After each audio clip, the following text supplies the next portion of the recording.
Pagi ini saya sedang dalam perjalanan menuju gedung MPR RI akan menghadiri pelantikan presiden baru. Saudara Anies Rashid Baswedan dan Saudara Abdul Muhaimin Iskandar. Oh iya tuh Mas Anies. Oh Mas Anies datang. Mas Anies. Wes, keren loh. Wah. Mas Anies Caimin datang keren loh menurutku. Nggak pernah loh, karena pemilu 2019-2014 Pak Prabowo nggak datang loh. Oh. Gini saya highlight lagi ya, yang paling menarik dari Mas Anies ini. Selama ini yang dianggap paling kritis, paling oposisi terhadap pemerintahan itu Mas Anies.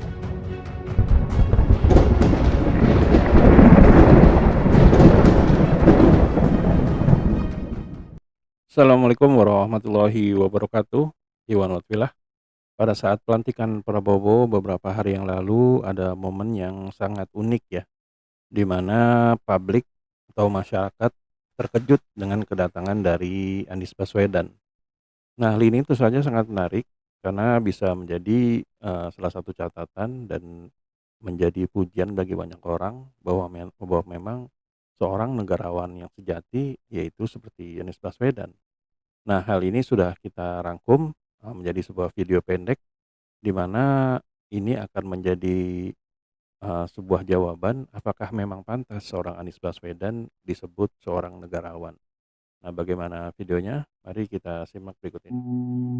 Assalamualaikum warahmatullahi wabarakatuh. Selamat pagi semua.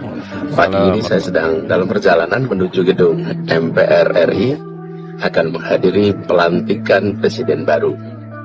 Mudah-mudahan semua sehat. Kalau ada refleksi atas perjalanan proses pilpres kemarin, ada harapan, tulis nanti di komen ya. Selamat menikmati hari Minggu, selamat beraktivitas bersama keluarga dan teman. Assalamualaikum. Jaksa Agung, Panglima TNI, Kapolri, para Kepala Staf Angkatan, Saudara Anies Rashid Baswedan dan Saudara Abdul Muhaimin Iskandar.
Mana? Oh iya tuh Mas Anies Oh datang. iya.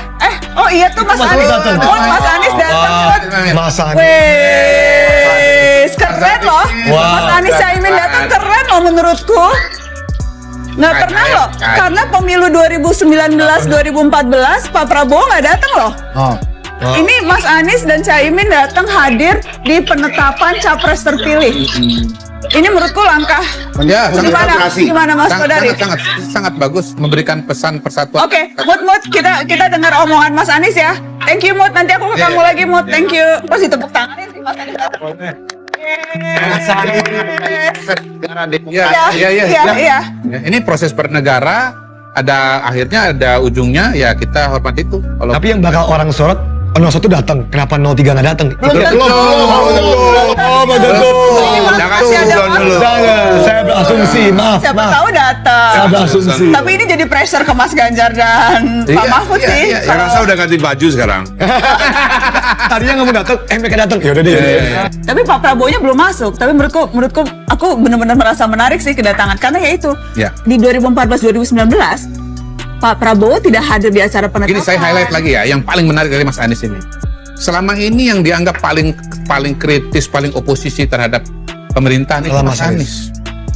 Kalau PDIP dan Ganjar kan mendadak oposisi aja, baru belakangan oposisi. Apa mendadak oposisi? Mendadak oposisi. Mau nggak mau jadi oposisi ya? Mau nggak mau? Iya. Dan itu pun salah strategi sebetulnya. Pendukung Jokowi. Salah oposisi.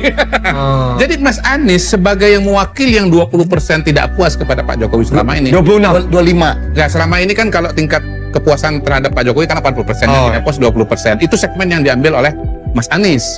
Dan jauh-jauh hari saya mengatakan Mas Anies peluangnya agak sulit untuk menang. Mungkin 2 tahun 3 tahun yang lalu. Karena apa? Kolam suara dia itu cuma 20%. Jangankan 50%, 30% aja sulit untuk tembus dan nggak pernah tembus.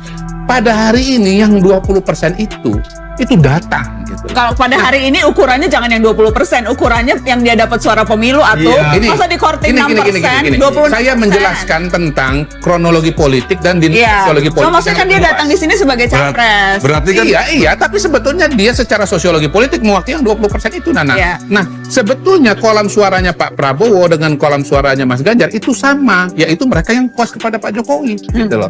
Jadi sebetulnya kalau kita bicara antara pendukung katakanlah pemerintah dan oposisi, selama ini itu Mas Anies justru yang datang gitu loh. Dan ini sebetulnya simbol yang jauh lebih kuat. Karena apa? Karena ya puas tidak puas terhadap pemerintahan Pak Jokowi pada hari ini itu menjadi bagian dari proses yang sama-sama mendukung ketatanegaraan yang sedang.